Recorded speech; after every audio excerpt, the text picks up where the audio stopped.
Hello विद्यार्थी मित्रांनो, कशा आहात आपण? आय होप सर्वजण मजेत आहात आणि चांगल्या प्रकारे अभ्यास करतात. आजचा जो आपला व्हिडिओ असणार आहे तो असणार आहे ॲनालॉजीवर. आता जर तुम्ही कुठल्याही प्रकारची स्पर्धा परीक्षा देताय त्यामध्ये ॲनालॉजीवर तुम्हाला हमखास प्रश्न येत असतो.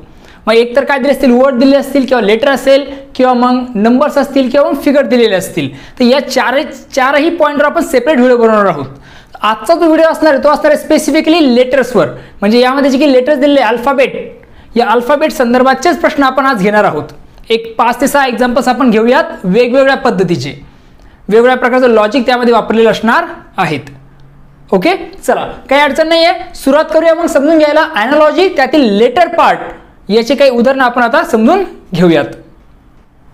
आपण सुरू करतो आहोत ॲनालॉजी. तर ॲनालॉजीमध्ये लेटर हा पार्ट आपण बघतोय. व्हिडिओ सुरू करण्यापूर्वी तुम्हाला सांगू इच्छितो की तुम्हाला आता स्क्रीनवर तुम्हाला दिसते बघा, ए पासून झेड पर्यंत हे ABCD लिहिलेलं आहे, त्याला नंबरिंग सुद्धा दिलेलं आहे सुरुवातीपासून शेवटपर्यंत. त्याचबरोबर खालची जर तुम्ही बघितलं त्यामध्ये तुम्हाला दिसेल की ए पासून झेड पर्यंत फक्त रिव्हर्स नंबर दिलेले आहेत. म्हणजे झेड 26 नंबरला असतो, आपण एला आपण 26 नंबरला घेतलेला आहे. अशा प्रकारचे तिन्ही प्रकारचे जे अल्फाबेट आहे तुम्हाला माहीत असणं अपेक्षित आहे. आणि याच्यासाठी एक स्पेशल व्हिडिओ सुद्धा मी बनवला आहे, त्याची लिंक तुम्हाला डिस्क्रिप्शनमध्ये दिलेली आहे किंवा मग आय बटनवर तुम्हाला ती मिळून जाईल. परंतु हे जे तुम्हाला स्क्रीनवर दिसतं आहे हे तुम्हाला चांगल्या प्रकारे लक्षात ठेवायचं असणार आहे. ओके, कारण त्याच्यामुळे तुमचा काय होणार तर वेळ वाचणार आहे. चला तर मग सुरुवात करूया नंबर 1चं एक्झाम्पल समजून घ्यायला. ओके, पुन्हा सांगतोय, त्याचा स्क्रीनशॉट घेऊन ठेवा त्या ABCDचा. अंडरस्टँड, तिची गरज तुम्हाला इथे पडणार आहे. KH साठी जर C असेल तर TL साठी काय, हे तुम्हाला 4 ऑप्शन दिलेले आहेत. यापैकी तुम्हाला योग्य निवडायचं असणार आहे. तर इथे काय लॉजिक वापरायचं आहे, इथे काय कुठल्या प्रकारचं लॉजिक काम करेल, अंडरस्टँड, ते आपण लक्षात घ्यावं लागेल. सर्वप्रथम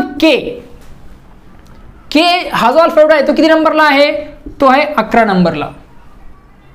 आणि H किती नंबरला आहे, H आहे 8 नंबरला. C किती नंबरला आहे, तो 3 नंबरला. मग 11 - 8 बरोबर 3, म्हणजे KH बरोबर C, म्हणजे 11 - 8 केले आपल्याला 3 मिळालं. मग हेच लॉजिक आपल्या समोर वापरायचं आहे. टी किती नंबरला असतो, टी असतो 20 नंबरला.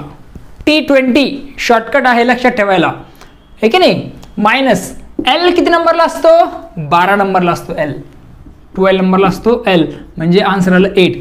मग ABCD मध्ये 8व्या नंबरचा अल्फाबेट कुठला आहे, स्क्रीनवर पुन्हा ABCD दाखवलेली मी, चेक करा. ABCDEF, F असतो 6 नंबरला, I 7 नंबरला आणि H 8 नंबरला, म्हणजे याचा आन्सर असणार आहे H. तर I का ऑप्शन मध्ये दिलेलं यस, H दिलेला आहे, त्यामुळे H हे त्याचं काय येत असणार आहे तर आन्सर असणार आहे. आय होप तुम्हाला कळालं. नवीन पद्धतीचं उदाहरण आहे, म्हणजे ते आपण काय केलं, या दोघांमध्ये पहिल्या अल्फाबेटवरून दुसरा अल्फाबेट वजा केला, जे उत्तर आलं ते इथे घेतलेलं आहे, सेम इथं आपल्याला वापरलेलं आहे. समजलं, एक नवीन लॉजिकचं एक नवीन टाईपचं उदाहरण होत आहे. आता एक दुसरा टाईप 2चं उदाहरण बघूया, म्हणजे वेगळे टाईप वेगळ्या प्रकारचं लॉजिक ते वापरलेलं असणार आहे. चला, काय ते BF साठी जर L असेल तर GC साठी काय. ओके, B किती नंबरला येत आहे 2, F किती नंबरला येत आहे 6. मग या दोनाचा गुणाकार केला काय आलं 12. L किती नंबरला असतो अल्फाबेट, चेक करा ABCD मध्ये आहे का 12 नंबरला, यस, त्यामुळे हे बरोबर आहे. आता हेच लॉजिक आपल्या इथे वापरायचं आहे. पहिला अल्फाबेट कुठला आहे, G किती नंबरला असतो 7 नंबरला.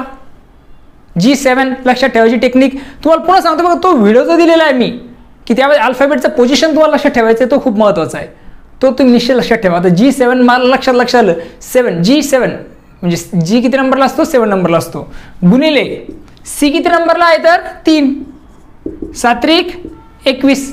मग 21 नंबरचा अल्फाबेट कुठला आहे, 21 नंबरचा आहे U. कुठला असतो U. आता एक कसं ओळखलंय मी, T20 20 नंबरला T आहे, टीच्या नंतर काय तो U येतो, त्यामुळे U हा काय असणार आहे तर 21 नंबरला असणार आहे. हे तुमच्या समोर येणार आहे. हा झाला टाईप 2चा उदाहरण. आता टाईप 3 नवीन, सगळे नवीन पद्धतीची उदाहरणं घेतोय मी. ओके, छोटासा व्हिडिओ आपला 7-8 ते 10 मिनिटाचा मॅक्स आहे. सर्व बघा सुरुवातीपासून शेवटपर्यंत, खूप कामाचं आहे. सर्व नवीन पद्धतीची उदाहरणं मी यामध्ये टाकलेले आहेत. ओके, बाकी चॅनलला लाईक शेअर सबस्क्राईब करायला विसरू नका. तुमच्या मित्रासोबत आपलं चॅनल निश्चित शेअर करा. ओके, आजचं स्पेशल लेटर्स. नंबर 3चं जे उदाहरण आहे त्यामध्ये काय AD काय दिलेलं आहे D5A. तर FH साठी काय.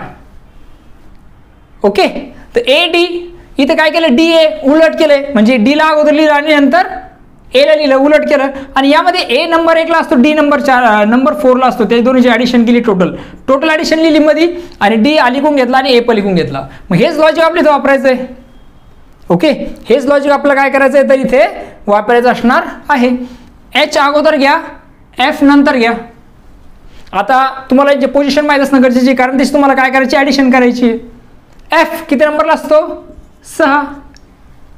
ओके, आणि H किती नंबरला असतो H लक्ष दिसतो बघा, H दिसतो आपला इथे वरती एक दांडी मारली ते मग ते वरती खाली एक दांडी मारली तर दिसतं 8, म्हणजे H असतो 8 नंबरला. लक्षात ठेवायचं एक ट्रिक आहे ती, तो व्हिडिओ बघा निश्चित. ओके, 8 आणि 6 14, म्हणजे ते काय येईल H14F आहे का. H14F हे आहे H14F. आता काही आणखी नवीन टाईपची उदाहरणं बघूयात. यानंतर टाईप 4चं उदाहरण आपल्या डोळ्यासमोर आहे बघा. D साठी P, म्हणजे D साठी जर P असेल तर Y कशासाठी येईल, अशा प्रकारचा प्रश्न आहे. तर D किती नंबरला असतो, D नंबर आहे 4 ला. अल्फाबेटमध्ये D किती नंबरला येतो 4 नंबरला येतो. आणि P किती नंबरला येतो 16 नंबरला येतो. मग आणि जर P जर 16 नंबरला येतोय, D जर नंबर 4 ला येतोय, रिलेशन काय बनतं इथं तर 4चा वर्ग बरोबर 16. म्हणजे याचा अल्फाबेटचा जो नंबर त्याचा वर्गाचा जो नंबर आहे तो इथे घेतलेला आहे. मग 25 जो आहे Y जो आहे तो किती नंबरला येतो 25. मग Y ला जर वर्गमूळात टाकलं तर आपला आन्सर मिळणार आहे 5. मग 5 नंबरला अल्फाबेट कुठला आहे दॅट इज E असतो 5 नंबरला, म्हणजेच आन्सर असणार आहे 3. बरोबर आहे की नाही. सर्वांना आन्सर कळालंय. काय लॉजिक वापरले इथे क्लिअर कट. जो पहिला अल्फाबेट आहे त्याचा स्क्वेअर दुसऱ्या ठिकाणी वापरलेला आहे, त्या स्क्वेअरचा जो नंबर आहे तो अल्फाबेट इथे लिहिलेला आहे. आणि इथं असं उलट प्रश्न आपल्या इथे केलेला आहे, त्यामुळे आपण याचा आन्सर अशा प्रकारे लिहू शकतो. अंडरस्टँड. त्यानंतर पुढचा एक्झाम्पल दिसतं आपल्या डोळ्यासमोर, ते म्हणजे काय तर IDAL. तर JI बरोबर काय ID म्हणजेच AL. आता I किती नंबरला असतो I असतो 9 नंबरला, प्लस D असतो नंबर 4 ला. दोघं टोटल होती 13. ओके, A असतो नंबर 1 ला, L किती नंबरला असतो तर 12, म्हणजेच यांची दोन टोटल होती 13. म्हणजे यांची दोन जे ॲडिशन आहे ती 13 आहे, याची पण ॲडिशन 13 आहे. म्हणजे 13 लॉजिक इथे वापरलेलं आहे. नवीन पद्धतीची उदाहरणं घेतो आपण, लक्षात घ्या. त्यानंतर मग JI साठी काय असणार आहे, आणि तुम्हाला याच्यातून एक फाइंड आउट करायचं आहे की ज्याची टोटल त्यांच्यासारखी येईल. ओके, J असतो 10 नंबरला प्लस I 9, म्हणजे जी टोटल येते 19. याची टोटल काय येते 19 येत आहे. मग आता ऑप्शन्सचा इथे तुम्हाला ऑप्शनचा वापर करावा लागेल की याच्यामध्ये असे कुठले ऑप्शन्स आहेत त्यांची टोटल 19 येते. तर बघा, सर्वप्रथम बघूया आपण E असतो 5 नंबरला आणि EM असतो 13 नंबरला. 13 आणि 5 18 होत आहेत. G असतो किती नंबरला 7 नंबरला आणि M असतो 13 नंबरला. 13 आणि 7 20 नाही. नंबर 3चा ऑप्शन जे त्यामध्ये NA दिलेलं आहे. मग N असतो किती नंबरला 14 नंबरला आणि A असतो 1 नंबरला, त्यामुळे त्याची ॲडिशन सुद्धा 19 येत नाही.